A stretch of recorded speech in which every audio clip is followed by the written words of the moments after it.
مسلم شریف میں ابو ہریرہ نام سے روایت ہے کہ الصلوات الخمس والجمعۃ الی الجمعۃ ورمضان الی رمضان مکفرات ما بینہن اذا اجتنبت الکبائر. اگر کبائر سے بچا جائے تو جمعے سے جمعہ، پانچوں نمازیں، اور ایک رمضان سے دوسرے رمضان تک کے جتنے گناہ ہوتے ہیں وہ سارے کے سارے اللہ تعالیٰ معاف فرما دیتے ہیں. چنانچہ کنز العمال میں لکھا ہے کہ اذا سلمت الجمعہ تو سلمت الایام. جمعہ اگر اچھے انداز سے کسی نے گزار لیا تو باقی دن بھی اس کے اچھے گزر جائیں گے. وَإِذَا سَلِمَ رَمَضَانُ سَلِمَتِ السَّنَةُ. اور جس نے رمضان اچھے انداز سے گزار دیا آنے والا پورا سال اس کا اچھا گزار دیا جائے گا. امام ربانی مجدد ثانی رحمۃ اللہ علیہ اپنے مکتوبات میں فرماتے ہیں کہ یہ رمضان کا مہینہ آنے والے سال کا ایک نمونہ ہوتا ہے. جس انداز سے بندہ گزارتا ہے اللہ تعالیٰ بقیہ سال انہی اعمال کی توفیق عطا فرما دیتا ہے. مثال کے طور پہ ایک نوجوان اگر چاہتا ہے کہ میں اپنی آنکھوں کا پرہیز کروں، غیر محرم سے اپنی آنکھوں کو بچاؤں، تو وہ رمضان میں اس کی مشق کر لے. اگر پورا رمضان غیر محرم سے نظر بچا لی، بقیہ پورا سال اللہ اس کو توفیق عطا فرما دے گا. آپ پورا رمضان تہجد کی پابندی کر لیجئے، تلاوت کی، اعمال کی پابندی کر لیجئے، اور پھر دیکھیے بقیہ پورا سال وہ کام کس طرح آسان ہو جاتا ہے. اللہ تعالیٰ توفیق دے دیتے ہیں اس بندے کو. اس لیے ہمارے اکابر رمضان کو بہت اہتمام کے ساتھ گزارتے تھے.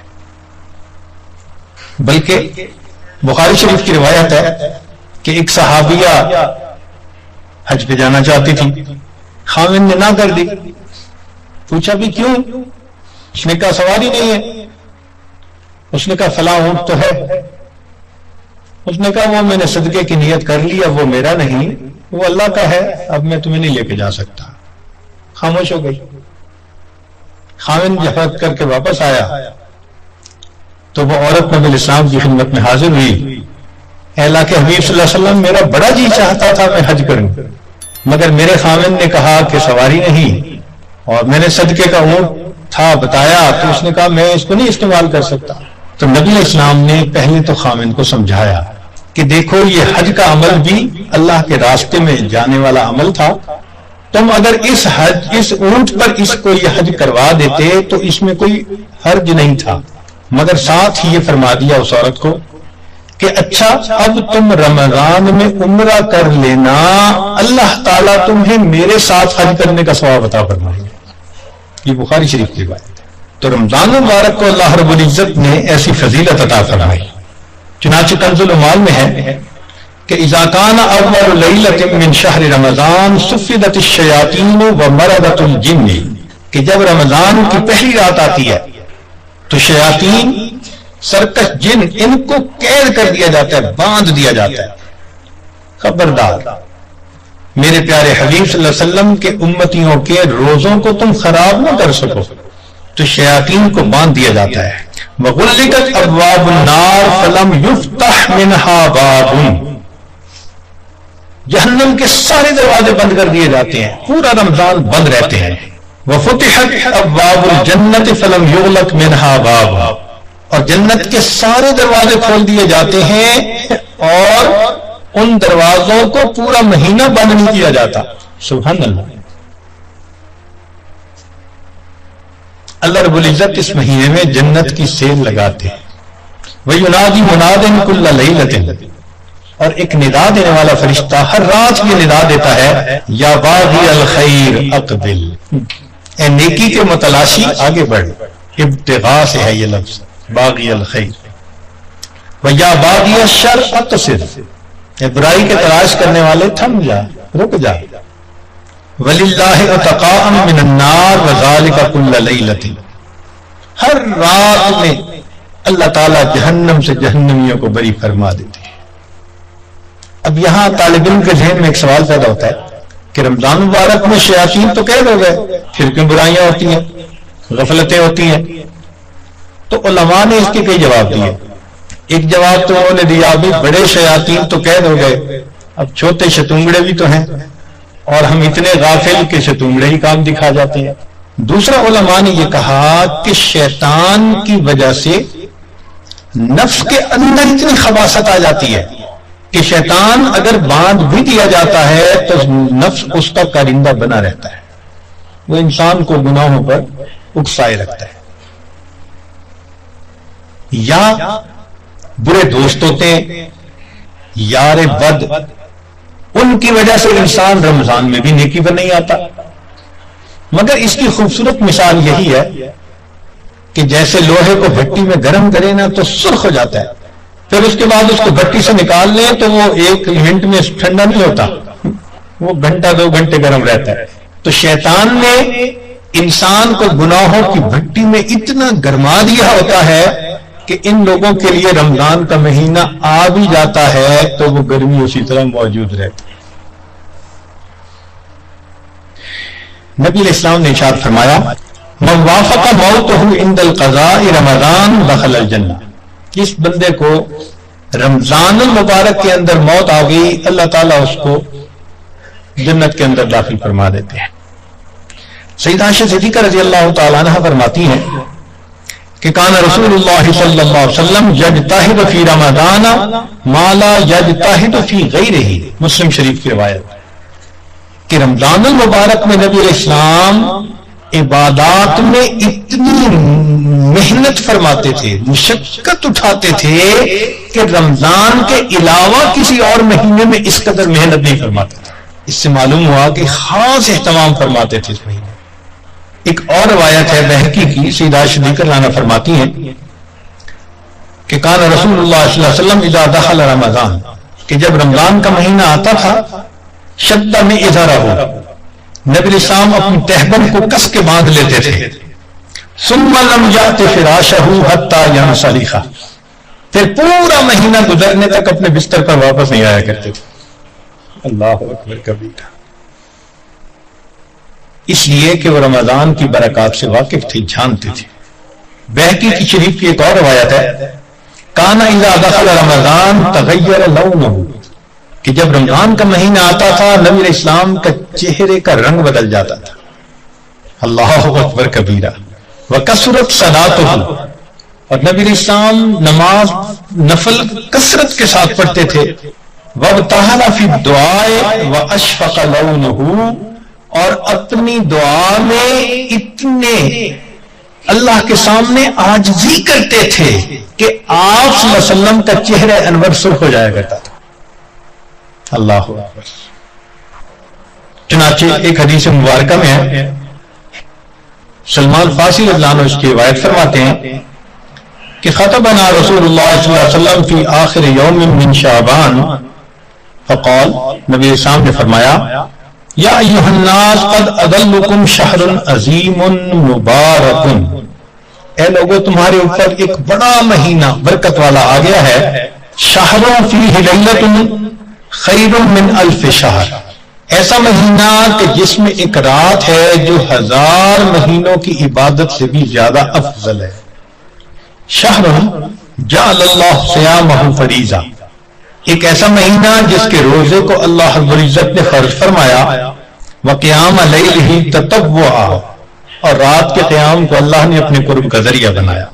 من تقرب فیہ بخصلۃ من الخیر کان کمن ادى فریضۃ فیما سوا، جس کے رمضان میں نفل عمل کیا ایسے اجر ملے گا جیسے رمضان کے علاوہ اس نے کسی فرض کے اوپر عمل کیا تھا.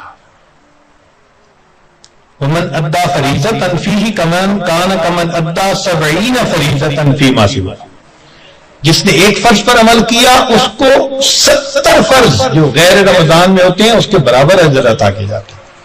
یہاں سے معلوم ہوا کہ اللہ رب العزت رمضان مبارک نے انسان کے اعمال کا ریٹ 70 گنا بڑھا دیتے ہیں، ملٹیپلائی. سبحان اللہ. ایک ایک عمل کو دنیا ریٹ انکریز کرتی ہے تو 10% اور 20%، 10واں حصہ 20واں حصہ. اللہ تعالیٰ ریٹ بڑھاتے ہیں تو کیا 70 گنا، 70 سے ضرب دے دی. اس لیے کہ وہ شہنشاہ حقیقی ہے، وہ اپنے بندوں کو اتنا اجر دینا چاہتا ہے کہ ان کے گناہوں کی ظلمتیں ختم ہو جائیں. تو ایسے وقت میں ہمیں بھی چاہیے کہ ہم اپنے اعمال اللہ رب العزت کے حضور پیش کریں. چنانچہ نبی الاسلام نے ارشاد فرمایا هو شہر الصبر والصبر ثوابہ الجنہ، یہ صبر کا مہینہ ہے اور صبر کا بدلہ جنت ہے. وشہر المواسات، غمخاری کا مہینہ. سبحان اللہ. چنانچہ اسی حدیث میں آگے نبی الاسلام نے ارشاد فرمایا کہ اولہ رحمت، اس مہینے کے پہلے 10 دن رحمت، وَأَوْسَطُهُ مَغْفِرَةٌ، درمیان کے 10 دن مغفرت کے، وَآخِرُهُ عِتْقٌ مِّنَ النَّارِ، اور آخری 10 دن آگ سے آزادی کے. وہ کیسے؟ علماء نے اس کی بہترین تفسیر یوں کی کہ کچھ وہ لوگ ہوتے ہیں کہ جو پہلے سے ہی نیکوکاری کی زندگی گزارنے والے ہوتے ہیں، گناہوں سے بچتے ہیں، تقوی طہارت کی زندگی گزارتے ہیں، تو ان کے لیے تو رمضان رحمت کی خوشخبری بن کے آتا ہے، تو پہلے 10 دن میں ہی ان کے درجے بلند ہو جاتے ہیں. اور کچھ ایسے بھی ہوتے ہیں کبھی نیکی کر لی کبھی خطا کر بیٹھے، تو ایسے لوگ جب رمضان کے پہلے 10 دن گزار لیتے ہیں تو اس میں ان کے جو گناہوں کی ظلمت ہوتی ہے اس کو اللہ تعالیٰ ختم کر دیتے ہیں. چنانچہ اوسطہ مغفرۃ، ان کے لیے درمیانی 10 دن مغفرت کا پیغام بن جاتے ہیں. اور کچھ بہت زیادہ غفلت میں رہنے والے، اگر 10 دن سے ان کا کام نہیں بنا تو 20 دن سے ان کا کام بن جاتا ہے. چنانچہ جب 20 دن کی برکتیں ان کے دل کو دھو دیتی ہیں تو آخرہ عتق من النار، آخری اشرا ان کے لیے بھی آگ سے آزادی کا اشرا بن جاتا ہے. معلوم ہوا کہ اس مہینے میں تھوڑا غافل ہو یا زیادہ غافل، ہر بندے کی مغفرت کا اللہ تعالیٰ انتظام فرماتے ہیں. ہاں بندے کو کوشش کرنی چاہیے. اگر کوئی آدمی خود ہی بے توجہ بن کر زندگی گزارے اور رمضان کا احترام ہی نہ کرے تو وہ تو پھر اپنا قصور ہے نا. ورنہ یہ اس کو احساس ہو گیا کہ مجھے رمضان مبارک کے اس مہینے میں اللہ کا قرب حاصل کرنا ہے، اس مہینے کی برکتیں اتنی ہیں کہ ایک لمحے کی برکت انسان کو ولی بنانے کے لیے کافی ہے. امام ربانی مجدد ثانی رحمۃ اللہ فرماتے ہیں مکتوبات میں کہ اے کاش پورے سال کی برکتوں کو رمضان المبارک کی برکتوں کے ساتھ وہ نسبت ہوتی جو ایک دریا کو سمندر کے ساتھ ہوتی ہے، مگر وہ بھی نہیں ہے. اس مہینے کی برکتیں اتنی زیادہ ہیں، اللہ اکبر کبیرہ. چنانچہ نبی اسلام نے ارشاد فرمایا کہ وَاسْتَكْثِرُوا فِيهِ مِنْ 4 خصال، 4 اعمال اس مہینے میں زیادہ کرو. خصلتین ترضون بهما ربکم وخصلتین لا غناء بکم عنہما، 2 عمل تو ایسے ہیں کہ جن سے تم اپنے رب کو راضی کرو، اور 2 عمل ایسے ہیں کہ تمہیں اس کے سوا چارہ ہی نہیں، مجبوری ہے تمہاری.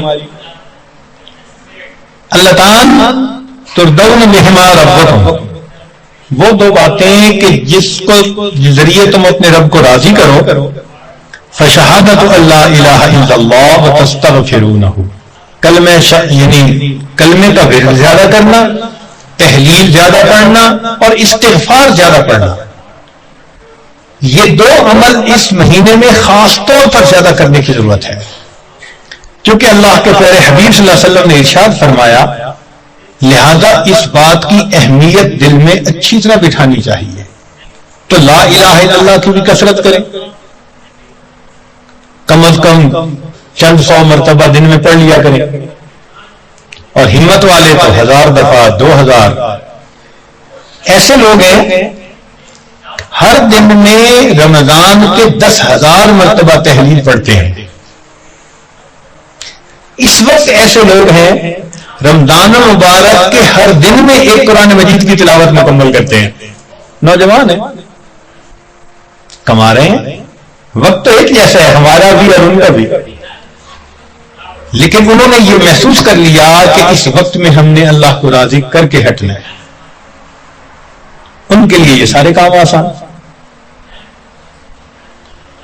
تو ہم چلو چند 100 دفعہ یا 1000 دفعہ ہی لا الہ الا اللہ کا ورد کر لیا کریں, اور اگر چلتے پھرتے عادت ڈال لیں تو سبحان اللہ کئی ہزار مرتبہ کرنا بھی آسان ہے. اور ہمارے اکابر سبحان اللہ وہاں سینکڑوں اور ہزاروں کی بات نہیں ہوتی تھی, اور لاکھوں کی بھی بات نہیں ہوتی تھی, کروڑوں کی بھی بات نہیں ہوتی تھی. کروڑوں مرتبہ سے زیادہ دل کے اوپر لا الہ الا اللہ کی ضرب لگتی تھی, کروڑوں مرتبہ سے زیادہ. دل کے اوپر کتنا نور ہوتا ہوگا. اللہ اکبر کبیرہ. اور استغفار کی کثرت کریں. اور 2 چیزیں جس کی ہمیں ضرورت ہے, ایک اللہ رب العزت سے جنت مانگیں اور جہنم سے اللہ تعالی سے پناہ مانگیں. تو اس مہینے میں یہ دعا مانگنی چاہیے, اللہم انی اسألک الجنہ وَأَعُوذُ بِكَ مِنَ النَّارِ. اے اللہ میں جنت کا سوال کرتا ہوں اور جہنم سے اللہ میں پناہ مانگتا ہوں. چنانچہ رمضان مبارک کا اکرام کیسے کیا جائے اس کو بھی تھوڑا تفصیل سے بتا دیں. جو احترام کرنے والے ہیں وہ تو رمضان سے 2 مہینے پہلے سے ہی دعائیں مانگنی شروع کر دیتے ہیں. رمضان سے پہلے ہی گناہوں کو توبہ کر کے باطن کا غسل کر لیتے ہیں اور پھر رمضان خوب اچھے انداز سے گزارتے ہیں. لیکن اب آخری اشرہ رہ گیا. اس آخری اشرے میں ہم گناہوں سے اس طرح بچیں جیسے احرام کی حالت میں حاجی محرم گناہوں سے بچا کرتا ہے. جو لوگ حج پر گئے ہیں نا, عمرہ پر, ان کو اچھی طرح اندازہ ہے کہ جب احرام باندھ لیتا ہے تو بالکل کیفیت ہی اور ہو جاتی ہے. پھر جنایات سے بہت بچنے کی کوشش ہوتی ہے. ہر وقت یہ احساس رہتا ہے میں محرم ہوں, احرام باندھا ہوا ہے. بالکل رمضان گزارتا ہوں وہی کیفیت ہو, انا صائم, میں روزہ دار ہوں, رمضان کا مہینہ ہے, مجھے اس میں کوئی گناہ نہیں کرنا. چلتے پھرتے لا الہ الا اللہ کا ورد رکھیں اور کبھی کبھی پورا کلمہ بھی پڑھیں, لا الہ الا اللہ محمد رسول اللہ. جتنا ممکن ہو سکے قرآن مجید کی تلاوت کریں. حتیٰ کہ 2-3 منٹ بھی اگر خالی ہیں تو اس کو خالی نہ گزرنے دیں. قرآن پاک دیکھ کر پڑھ لیں, اور اگر قرآن پاک پاس نہیں یا وضو نہیں تو جو صورتیں یاد ہیں کم از کم وہی پڑھ لیں. حسب استطاعت رمضان مبارک میں صدقہ و خیرات زیادہ کریں. سیدہ عائشہ صدیقہ کا گانا فرماتی ہیں کہ نبی علیہ السلام رمضان مبارک میں اپنے دونوں ہاتھ صدقے لیے کھول دیا کرتے تھے. جیسے تیز ہوا چلتی ہے اس طرح نبی علیہ السلام صدقہ پانی, اللہ کے راہ پانی کی طرح پیسہ بہا دیتے تھے. تو صدقہ و خیرات زیادہ کرنا. وعظ و نصیحت کی محفل میں روز بیٹھیں. کہیں فجر کے بعد ہوتی ہے, کہیں تراویح کے بعد ہوتی ہے, اور آخری عشرے کا سنت اعتکاف اگر نصیب ہو تو سبحان اللہ. معتکف کی حالت ایسی ہوتی ہے کہ جیسے کسی کو منانے کے لیے اس کے دروازے کی چوکھٹ کو پکڑ کے بیٹھ جائے. اگر تو در نہ کھولے گا تو میں بھی در نہ چھوڑوں گا. بس نیت کر لے کہ اے رب کریم آپ کو مجھے منا کے اٹھنا ہے. واقعی دیکھا ہم نے محبت میں ایسے ہوتا ہے, اگر کبھی کوئی محبوب ناراض ہو لوگ قدموں میں بیٹھ جاتے ہیں. بیٹے سے باپ خفا ہو آپ کے قدموں میں بیٹھ جاتے ہیں, ابو جب تک آپ راضی نہیں ہوں تو میں قدموں میں سے نہیں اٹھوں گا. سبحان اللہ. یہی مومن کا حال ہونا چاہیے. اے کریم تیرے در پر آ کر بیٹھ گئے ہیں,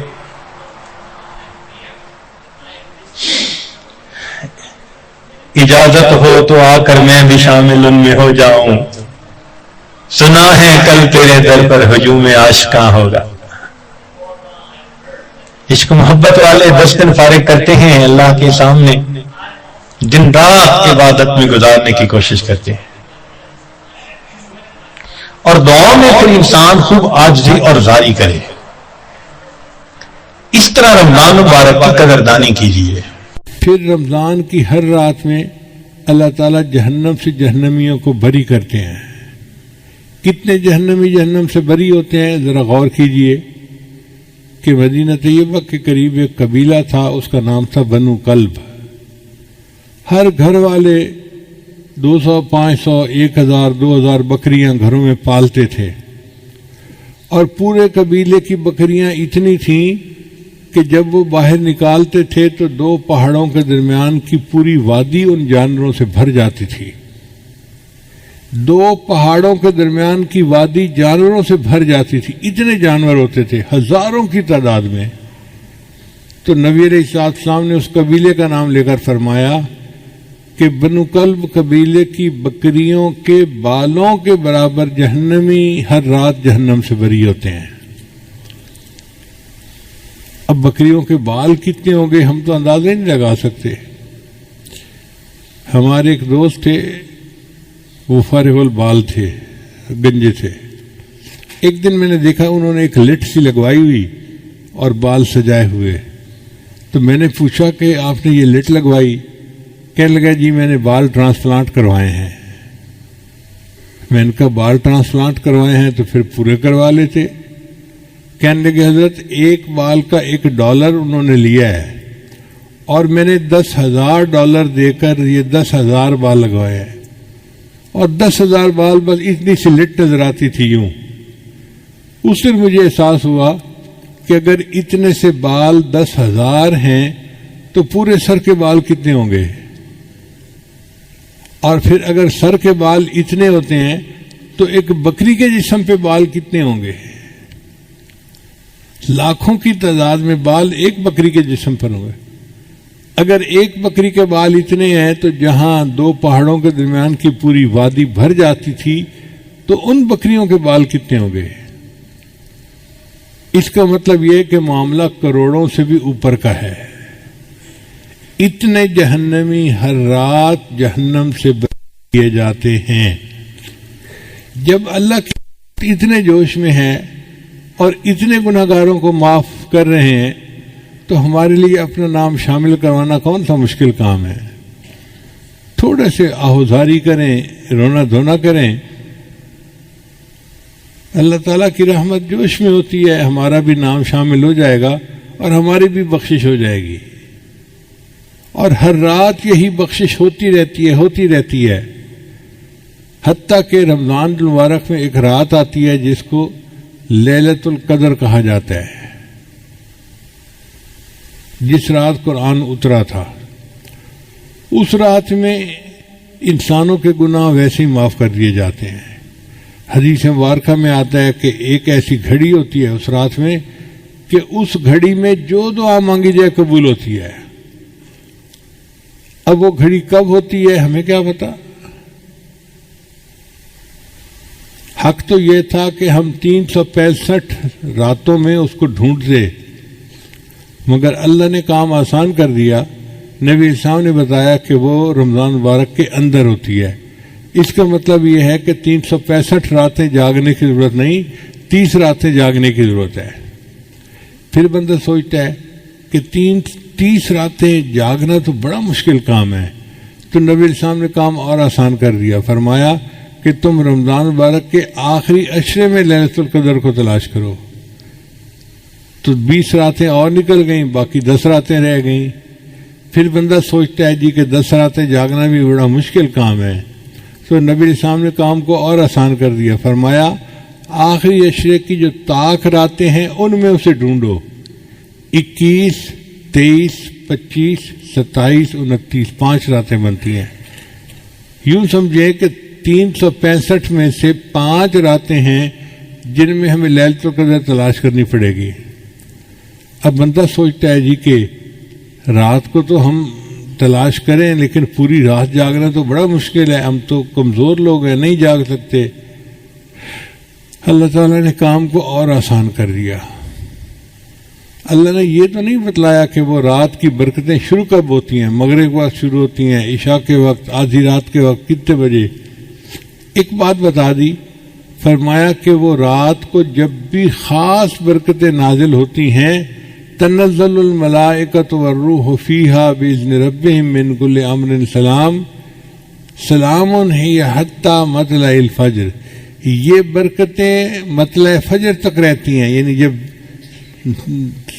روزے کا وقت ختم ہوتا ہے نا اس وقت تک رہتی ہیں.